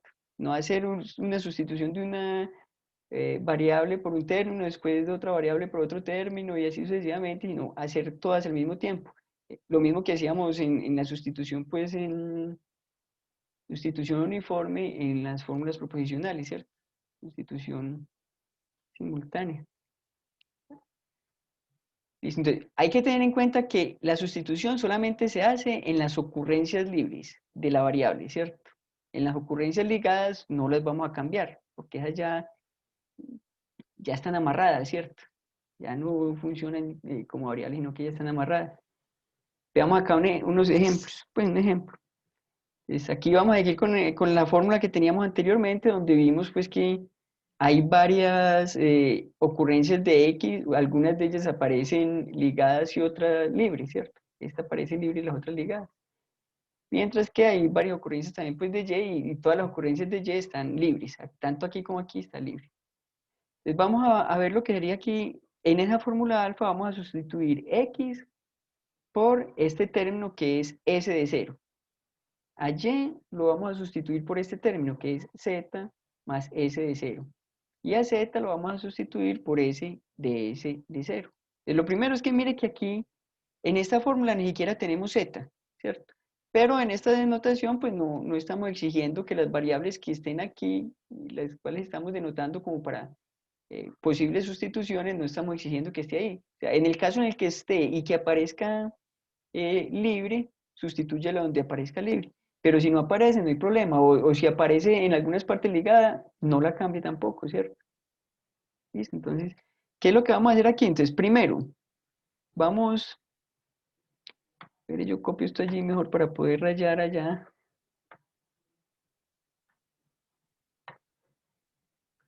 Copio esto allí para poder rayar.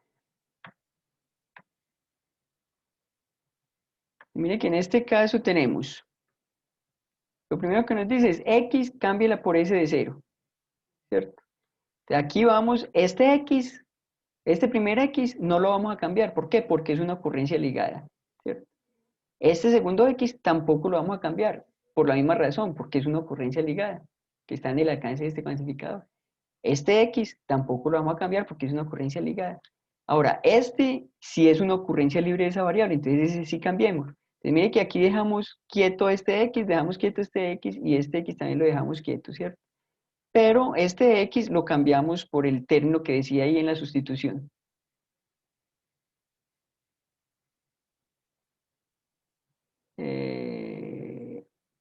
¿Qué?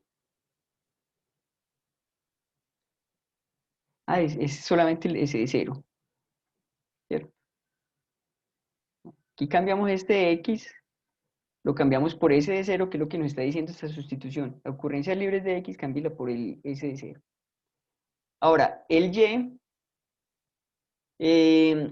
lo vamos a cambiar por Z más S de 0. Ahora, recuerde que la sustitución es simultánea. Si hubiera un Y aquí en lo que acabamos de cambiar, ese Y no lo podemos cambiar acá, ¿cierto? Y, cámbielo por Z más S de 0. Entonces aquí hay una ocurrencia libre de Y, porque aunque está en el alcance de este cuantificador, es un cuantificador pues sobre otra variable. Aquí hay que cambiar este, entonces mire que eso fue lo que hicimos acá. A Y lo cambiamos por esto de acá, ¿cierto? Listo. Y lo mismo, entonces tenemos acá otra ocurrencia libre de Y. ¿Qué hacemos? Cámbiela por, por esto de acá. Eso fue lo que hicimos. ¿Listo? Ahora, miren aquí, en esas sustituciones es mejor ir como viendo variable por variable. Entonces, primero, esta es la primera variable libre que tenemos, hicimos esta sustitución.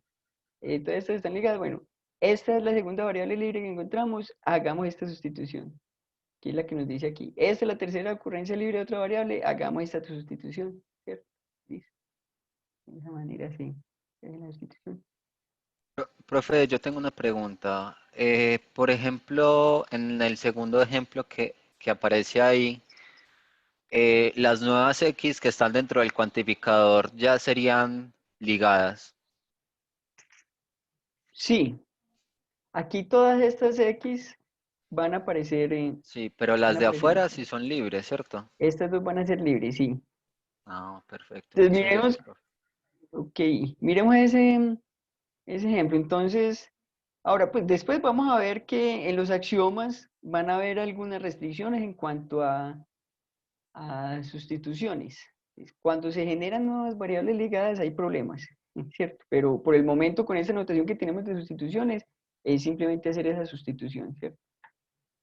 Listo, entonces, Profe, sí.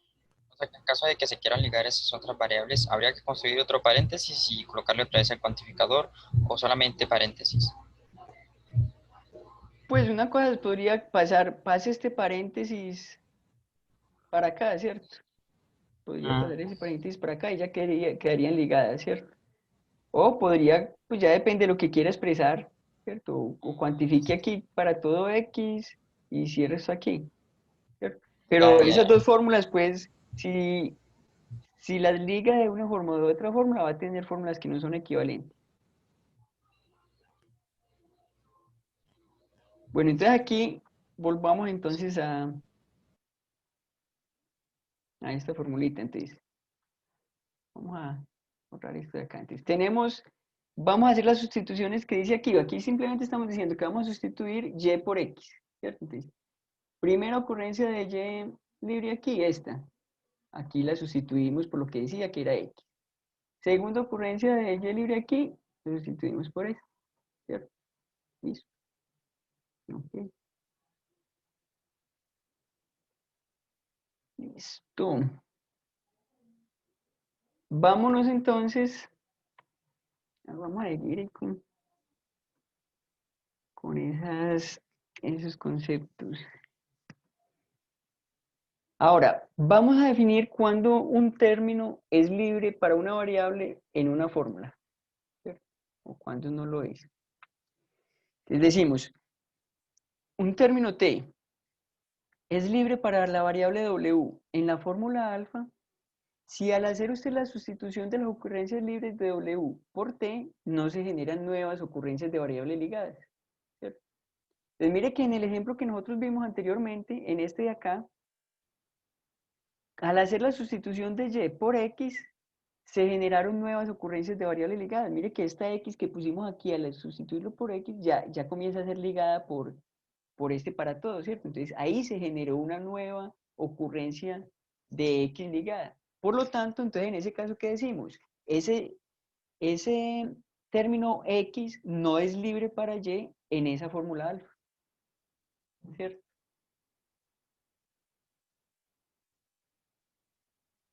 Aquí tenemos otro ejemplo.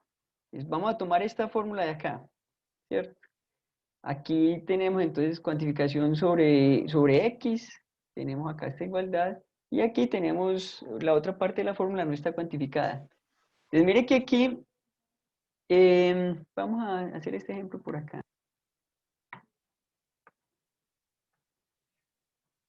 Ya veamos este ejemplo por acá mejor.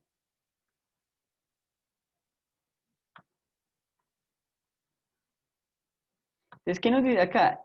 Este término de acá, s de s de 0, es libre para y en esa fórmula.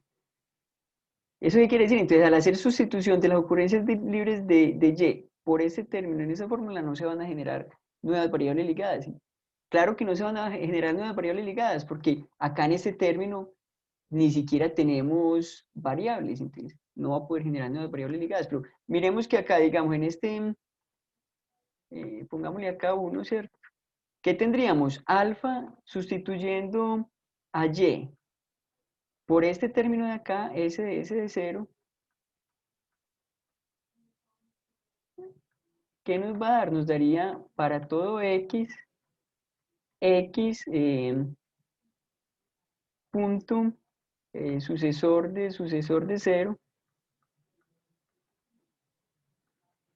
igual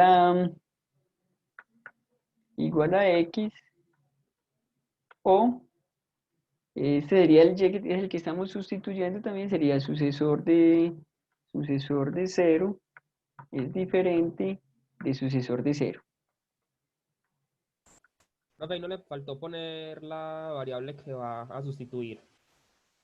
Ah, sí, qué pena que aquí sería cambiarlo por y, ¿cierto? Que estamos pues observando si ese término es o no libre para esa variable y en esa forma. Entonces, vimos que al hacer la sustitución de y por ese término no se generaron nuevas ocurrencias de variables ligadas, porque mira, aquí las variables que tenemos ligadas son esta y esta, ¿cierto? Y esas son las mismas que tenemos aquí, ¿cierto? No se generaron nuevas ocurrencias de variables ligadas. Ahora, si nosotros hacemos la sustitución que tenemos acá en el segundo punto pues, de este ejemplo, ahí tendríamos que pensar en sustituir entonces esas ocurrencias libres de y por este término de acá, ¿cierto? Tendríamos acá... acá vamos a sustituir ese término x más s de 0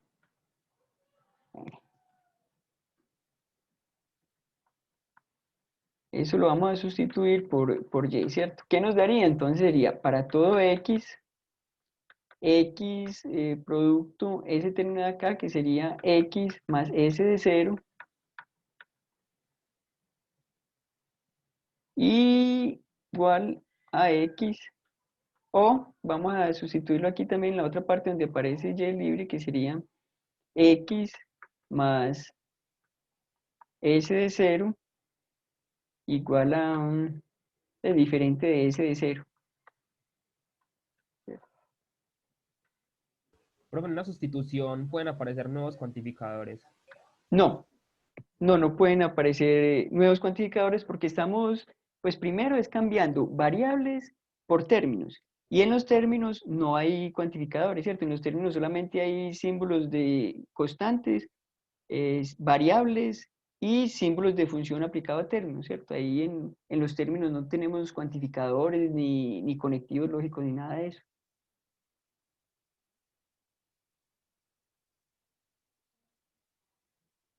Bueno, entonces mire, ahí tenemos, mire que aquí ya sí se generan nuevas ocurrencias de variable ligada, ¿cierto? Mire que acá hay una nueva ocurrencia de una variable ligada. Esta X, pues no, aquí no aparecía esa ocurrencia de esa variable ligada, mientras que aquí ya aparece, ¿cierto? Listo, entonces, aquí en este caso vamos a decir que ese término no es libre para esa variable en esa forma.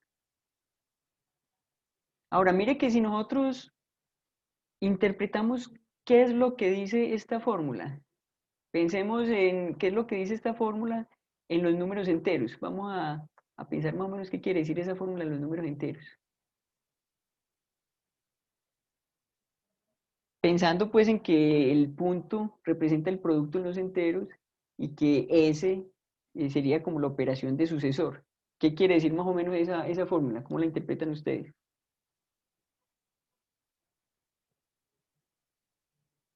¿Cuál es el siguiente a 0? Pues el siguiente cero, pues el sucesor de cero sería el 1, pues el sucesor de 1 sería el 2 y esas cosas, pero ahí mira que nos estaría diciendo pues como que se da alguna de estas dos cosas, ¿cierto? O se tiene que para cualquier número entero, el multiplicado por y es igual al mismo, ¿cierto? Ah, el O módulo, sería como el módulo de eso, ese número. es como que ese y puede satisfacer esas condiciones, o es un elemento que multiplicado por cualquier otro siempre da ese otro, o es un número que es diferente del uno, ¿cierto? Mire que es una cosa que es cierta en los números enteros, ¿cierto?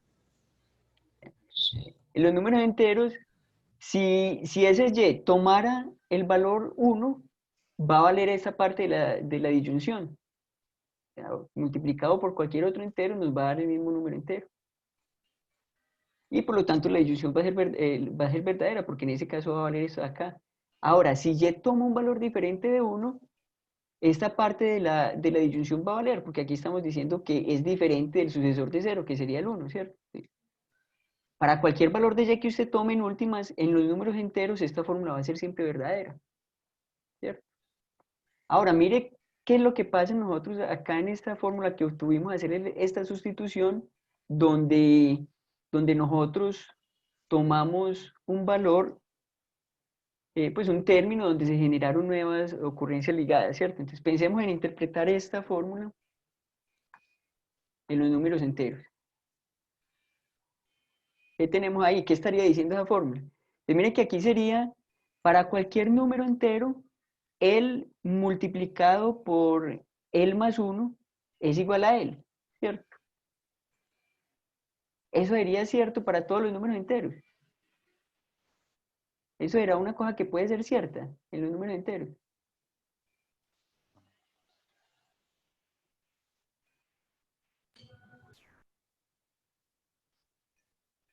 No, no, profe.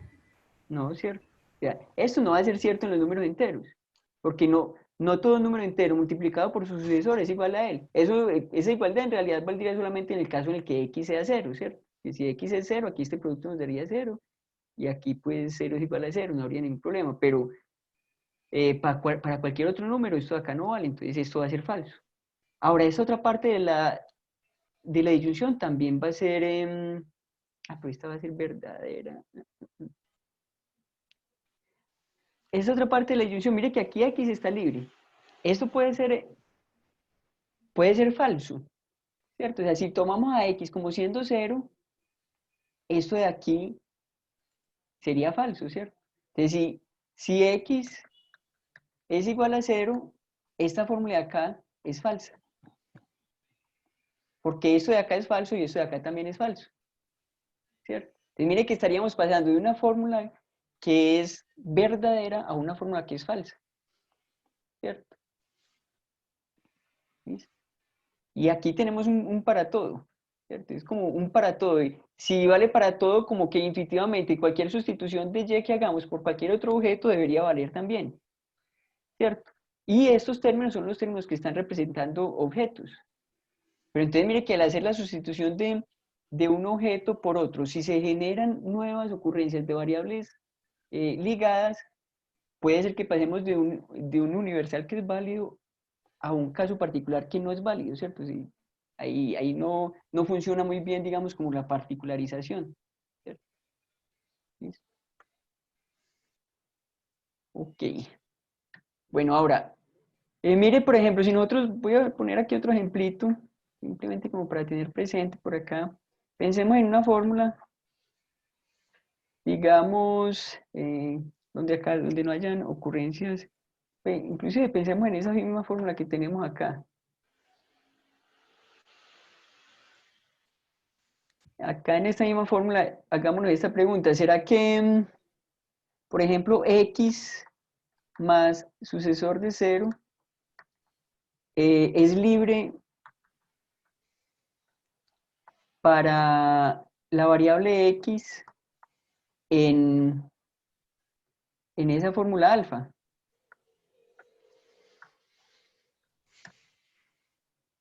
¿Qué dicen ustedes?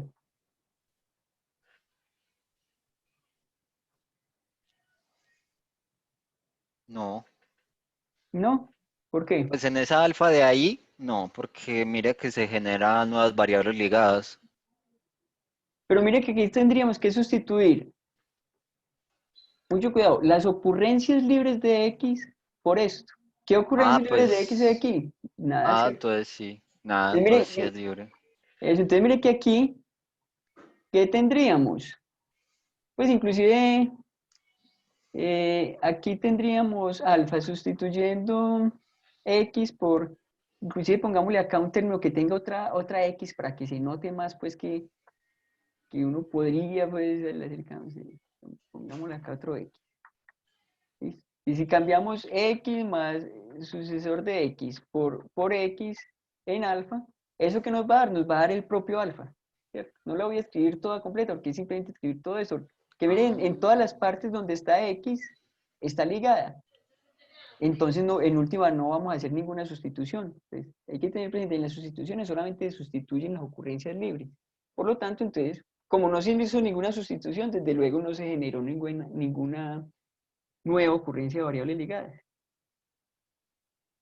Bueno, entonces, vámonos por acá. Bueno,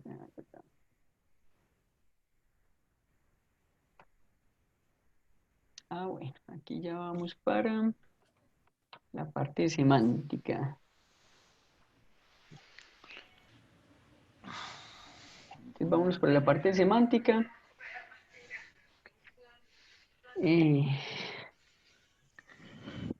3:32. No, mejor lo que voy a hacer es ver algunos ejercicios que tienen que ver pues en el taller con esta primera parte pues de variables libres, variables ligadas y mejor comenzamos entonces la próxima clase, comenzamos ya la parte de semántica. Espérenme, yo abro acá ese taller.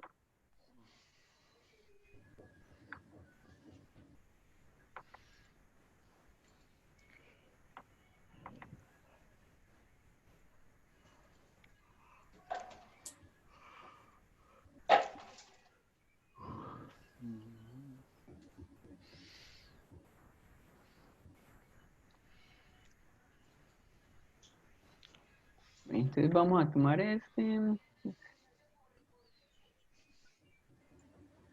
Vamos a ver este primer punto.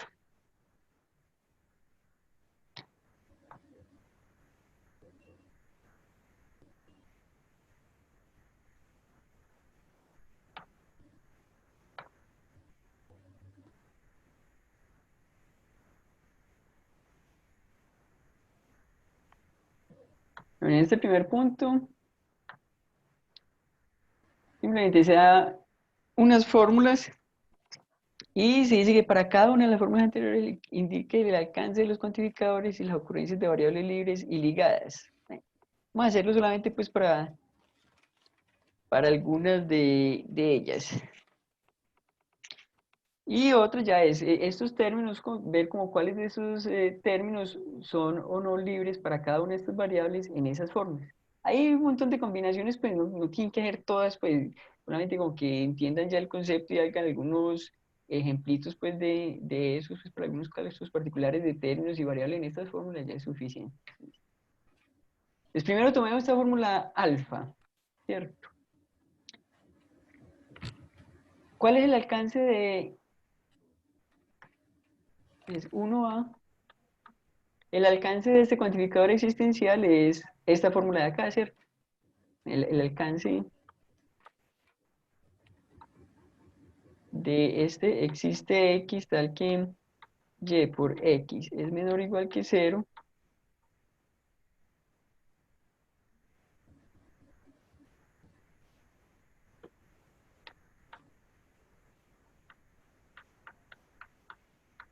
Listo.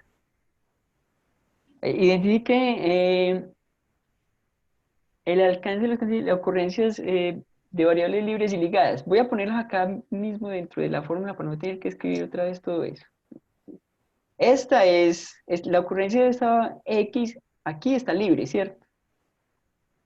Porque no está bajo el alcance de ningún cuantificador y tampoco es una variable pues que esté después de un cuantificador, es decir, una variable por la cual se esté cuantificando. Aquí, este y también aparece libre, ¿cierto? Aquí y aparece libre. Y estas dos ocurrencias de x son ligadas, ¿cierto? Veamos ahí en ese caso particular, veamos algunos términos y veamos entonces como si qué término es libre o no para variables en esa fórmula, ¿cierto? O inclusive veámoslo en esta última fórmula que está como un poco más compleja. Entonces, veamos cada uno de esos términos si es libre o no para algunas variables dentro de esa fórmula. Entonces, permitámoslo acá primero. ¿Será que T1 es libre para gamma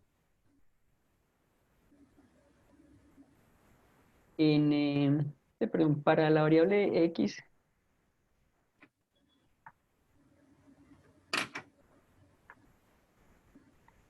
para x en gamma?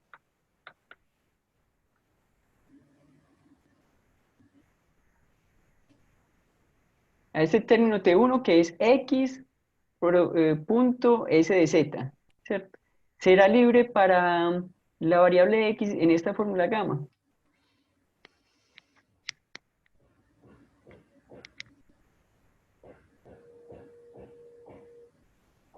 No.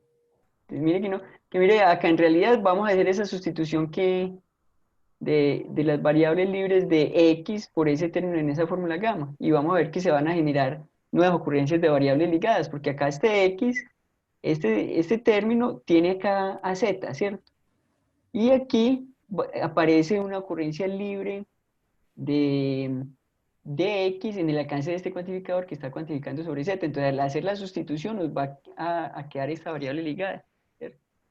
Veámoslo acá, sería, pensemos acá, si en gamma nosotros sustituimos x por ese término, ¿cierto? X por s de z, cambiamos por x, ¿qué vamos a obtener? Entonces, primera ocurrencia libre de X está aquí, ¿cierto? Es que tendríamos negación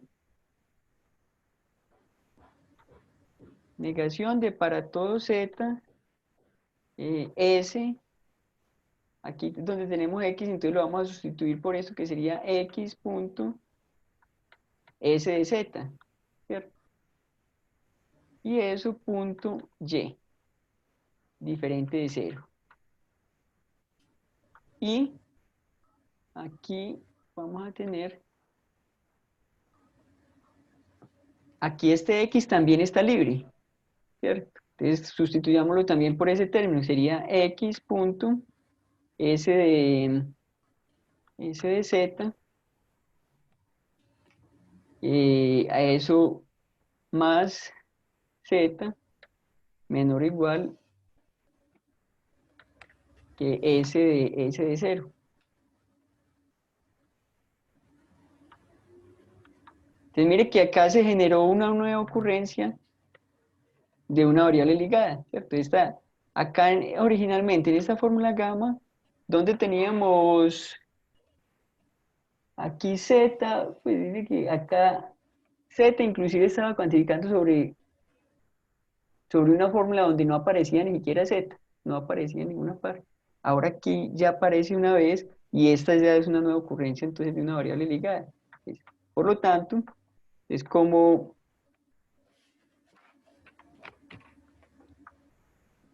al hacer la sustitución, o pues como en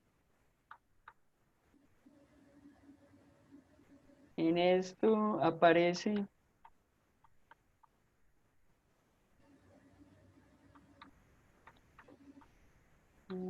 una nueva ocurrencia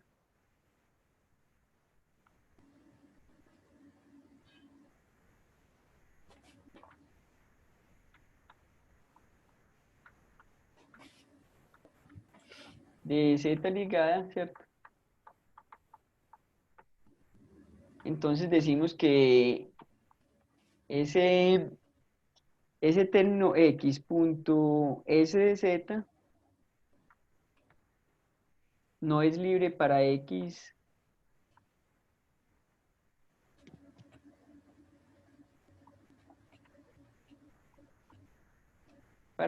en gamma, ¿cierto?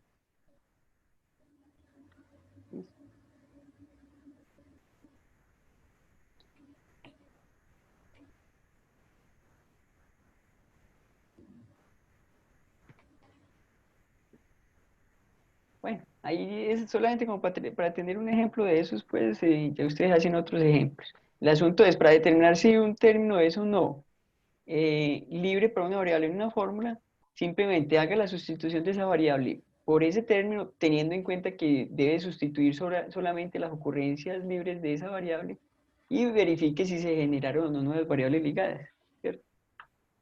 Bueno, vamos a ver, solamente pues veamos como otro punto de ese taller que tenga que ver con lo que hemos visto hasta ahora, pues de variables libres y ligadas.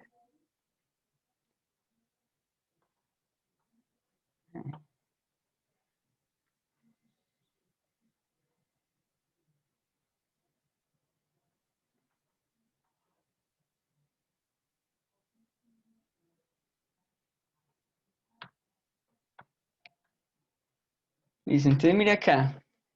Vamos a tomar acá un lenguaje de primer orden cualquiera, ¿cierto? Vamos a responder estas preguntas. Primera pregunta. Un término cerrado de L y es un término de L que no tiene variables, ¿cierto? Y estamos definiendo simplemente lo que nosotros vamos a llamar término cerrado. Ahora, si no tiene variables es porque no tiene ninguna variable en realidad, ¿cierto? Porque recuerde que en los términos no hay cuantificadores, en los términos hay solamente constantes, variables y símbolos de función. No hay cuantificadores. Para que sea un término cerrado tiene que ser simplemente un término donde no aparece en ninguna parte una variable, ¿cierto? La pregunta entonces sería la siguiente: ¿un término cerrado es libre para cualquier variable en cualquier fórmula?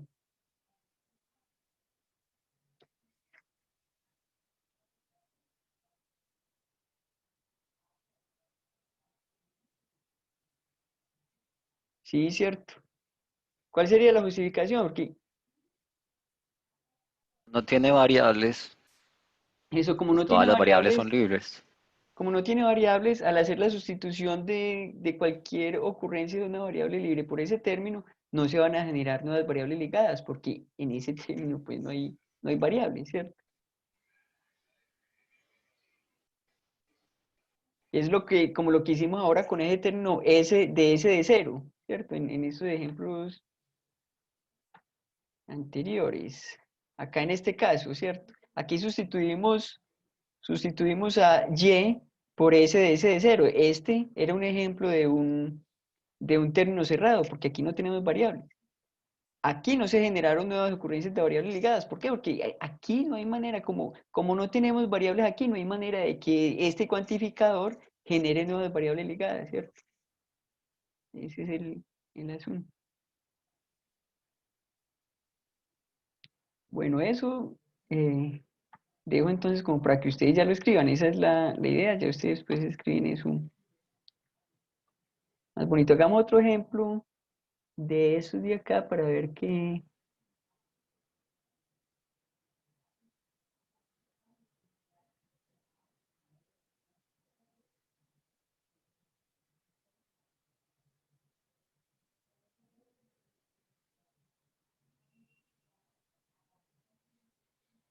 A ver cuál de esas hacemos. Por ejemplo, el último. Si alfa es una sentencia, cualquier término es libre para cualquier variable en esa fórmula.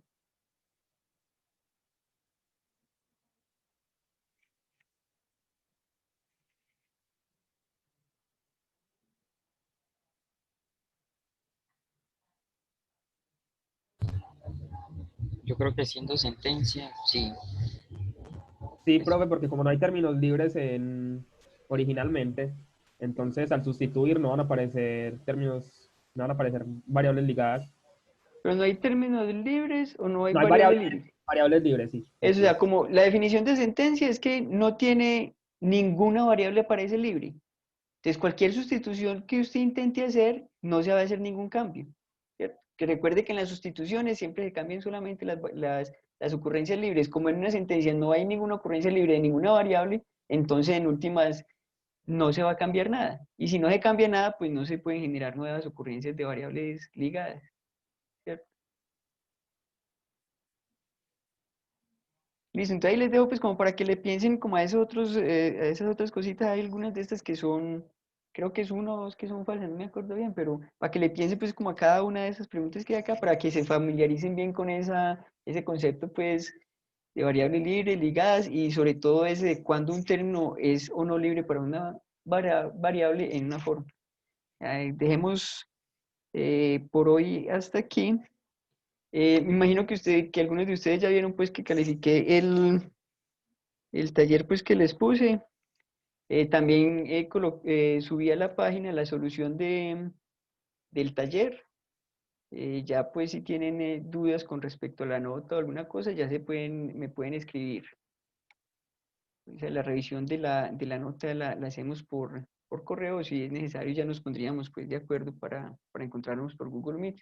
Es para que revisen pues ahí antes de hacer cualquier reclamación, alguna cosa, vean primero pues como la solución que monté ahí la demostración de ese problema.